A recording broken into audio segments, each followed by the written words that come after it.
Subscribe कीजिए दोस्तों हमारे चैनल को। नोटिफिकेशन पाने के लिए बेल आइकन को प्रेस कीजिए। नमस्ते बच्चों, ऑनलाइन क्लास में आपका स्वागत है। देखो आपकी क्लास है 7, विषय आपका हिंदी, बुक है आपकी बसंत भाग 2। ठीक है, इसके हमने 4 लेसन आपको कंप्लीट पढ़ा दिए थे। 5वां लेसन हमारा चल रहा था मिठाई वाला, जिसका हमने एक पैराग्राफ आपको पढ़ा दिया था। इसमें लेखक ने एक ऐसे व्यक्ति का चित्रण किया है जो खिलौने बेचकर, मिठाइयाँ बेचकर और बांसुरी बेचकर बच्चों का मन बहलाता है। ठीक है, अब इसमें देखिए आप आगे, एक बार तो वो बांसुरी लेकर आता है जो बच्चों को बेचता है, दूसरी बार आता है तो खिलौने लेकर आता है जो बच्चों को देता है और उनको प्रसन्न करता है। तो अब उसके आगे हम पढ़ते हैं। देखिए आप, आज अपने मकान में बैठी हुई रोहिणी मुरली वाले की सारी बातें सुनती रही। वह व्यक्ति जो मुरली बेचने आता है उसकी बातें वो सुनती रहती है। आज भी उसने अनुभव किया, बच्चों के साथ इतने प्यार से बातें करने वाला फेरी वाला पहले कभी नहीं आया। बच्चों के साथ इतने प्यार से बातें करने वाला फेरी वाला कभी भी नहीं आया। फिर वह सौदा भी कैसा सस्ता बेचता है, भला आदमी जान पड़ता है। समय की बात है, जो बेचारा इस तरह मारा मारा फिरता है, पेट जो न कराए सो थोड़ा। इसी समय मुरली का क्षण स्वर दूसरी निकट की गली से सुनाई पड़ा, मतलब पास की ही गली से उसकी आवाज सुनाई दी। बच्चों को बहलाने वाला मुरली वाला।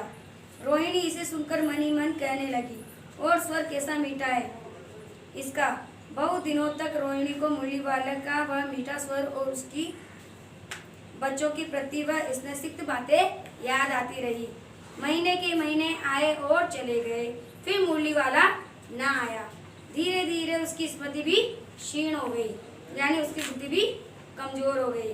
8 मास बाद सर्दी के दिन थे। रोहिणी स्नान करके मकान की छत पर चढ़कर आजानु लंबी केश राशि सुखा रही थी।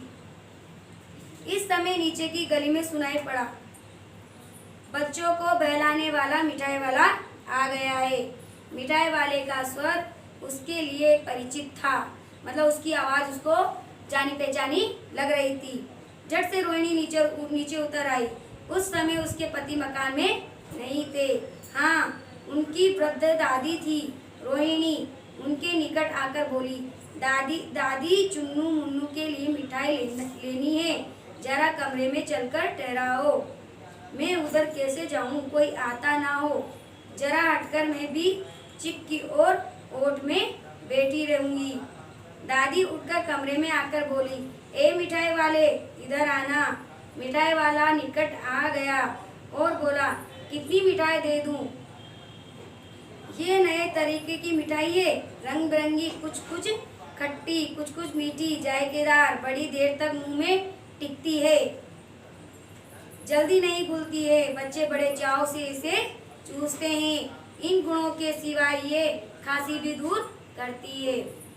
कितनी दूं? चपटी गोल पैरादार गोलियां हैं, पैसे की 16 देता हूँ। 1 पैसे की मैं 16 देता हूँ। दादी बोली, 16 तो बहुत कम होती है, भला 25 तो देते। मिठाई वाला, नहीं दादी, अधिक नहीं दे सकता, इतना भी देता हूँ। यह अब मैं तुम्हें क्या, खैर मैं अधिक ना दे सकूंगा। रोहिणी दादी के पास ही थी। बोली, दादी फिर भी काफी सस्ती दे रहा है, 4 पैसे की ले लो। रोहिणी कहाँ खड़ी थी? दादी के पास ही थी। उसने कहा कि दादी फिर भी ये सस्ती दे रहा है तो आप इसे ले लो, ये पैसे रहे। मिठाई वाला मिठाइयाँ गिनने लगा। 2-4 की दे दो। अच्छा, 25 नहीं, सही 20 ही दे दो। अरे हाँ, मैं बूढ़ी हुई, मोल भाव अब तो मुझे ज्यादा करना नहीं आता। अब तो मैं बूढ़ी हो गई हूँ, इसलिए मुझे मोल भाव करना नहीं आता है। कहते हुए दादी के ओपले मुंह से जरा सी मुस्कुराहट फूट निकली, यानी थोड़ी सी मुस्कुराहट उनके चेहरे से फूट निकली। झलक उठी। जो रोहिणी ने दादी से कहा, दादी इनसे पूछो, तुम इस शहर में और कभी आए थे या पहली बार आए हो? दादी आप इनसे पूछिए कि या इस शहर में पहली बार आए हैं या पहले भी आ चुकी हैं। रोहिणी चिक की आड़ से ही बोली, पहले यही मिठाई बेचते हुए आए या कोई चीज लेकर? मिठाई वाला हर्ष, संशय और विस्मादी भावों में डूबकर बोला, इससे पहले मुरली लेकर आया था और उससे पहले मैं खिलौने लेकर आया था। रोहिणी का अनुमान ठीक निकला। अब तो वह उससे और भी कुछ बातें पूछने के लिए अस्थिर हो उठी। वह बोली, इन व्यवसायों में भला तुम्हें क्या मिलता होगा? वह बोला, मिलता भला क्या है, यही खाने भर को मिल जाता है, कभी नहीं भी मिलता है, पर संतोष और धीरज और कभी कभी असीम सुख जरूर मिल जाता है, और मैं यही चाहता हूँ। सो कैसे, वह भी बताओ। अब व्यर्थ उन बातों की क्यों चर्चा करूं, उन्हें आप जाने ही दो। उन बातों को सुनकर आपको दुख होगा। जब इतना बताया है तब और भी बता दो, मैं बहुत उत्सुक हूँ। तुम्हारा हर्जा ना होगा, मिठाई में और भी ले लूंगी, मतलब तुम्हारा नुकसान नहीं होगा, तुमसे मैं मिठाई और खरीद लूंगी। अतिशय गंभीरता के साथ मिठाई वाले ने कहा, मैं भी अपने नगर का एक प्रतिष्ठित आदमी था। मकान, व्यवसाय, गाड़ी घोड़े, नौकर चाकर सभी कुछ मेरे पास था। स्त्री थी, छोटे छोटे 2 बच्चे भी थे। मेरा वह सोने का संसार था। बाहर संपत्ति का वैभव था, भीतर सांसारिक सुख था। स्त्री सुंदर थी, मेरे प्राण थी, मेरी प्रिय थी। बच्चे ऐसे सुंदर थे जैसे सोने के सजीव खिलौने। उनकी अटखेलियों के मारे घर में कोलाहल मचा रहता था, यानी उनकी शरारतों के कारण कोलाहल मचा रहता था। समय की गति, विधाता की लीला, अब कोई नहीं है। दादी, प्राण निकाले नहीं निकले, इसलिए अपने उन बच्चों की खोज में निकला हूँ। वे सब अंत में होंगे तो यहीं कहीं, आखिर कहीं ना जन्मे ही होंगे। उस तरह रहता, घुल घुल कर मरता। इस तरह सुख संतोष के साथ मरूंगा। अगर मैं ऐसे ही रहता तो घुल घुल कर मर जाता, लेकिन इस तरह बच्चों में मिठाइयाँ बांसुरी बांट कर मेरा मन हल्का कर लेता हूँ और संतोष के साथ ही मरूंगा। इस तरह के जीवन में कभी कभी अपने उन बच्चों की एक झलक सी मिल जाती है। ऐसा जान पड़ता है कि जैसे वे इन्हीं में उछल कूद कर हंस खेल रहे हैं। पैसों की कमी थोड़ी ही है, आपकी दया से तो पैसा बहुत है।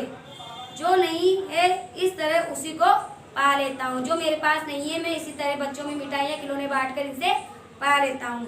रोहिणी ने अब मिठाई वाले की ओर देखा, उसकी आंखें आंसुओं से तर हो गई। इसी समय चुन्नू मुन्नू आ गए। रोहिणी से लिपटकर उसका आंचल पकड़कर बोले, अम्मा मिठाई मुझसे लो। यह कहकर तत्काल कागज की 2 पुड़ियाँ मिठाइयों से भरी मिठाई वाले ने चुन्नू मुन्नू को दे दी। रोहिणी ने भीतर से पैसे फेंक दिए। मिठाई वाले ने पेटी उठाई और कहा, अब इस बार मैं पैसे न लूंगा। दादी बोली, अरे ना, अपने पैसे लिए जा भाई। तब तक आगे फिर सुनाई पड़ा उसी प्रकार मादक मृदुल स्वर में बच्चों को बहलाने वाला मिठाई वाला आ गया। तो ये आपका मिठाई वाला लेसन आज खत्म हो गया है। ठीक है, आपको इसके क्वेश्चन आंसर करने हैं और व्हाट्सएप पर भेजने हैं। ठीक है।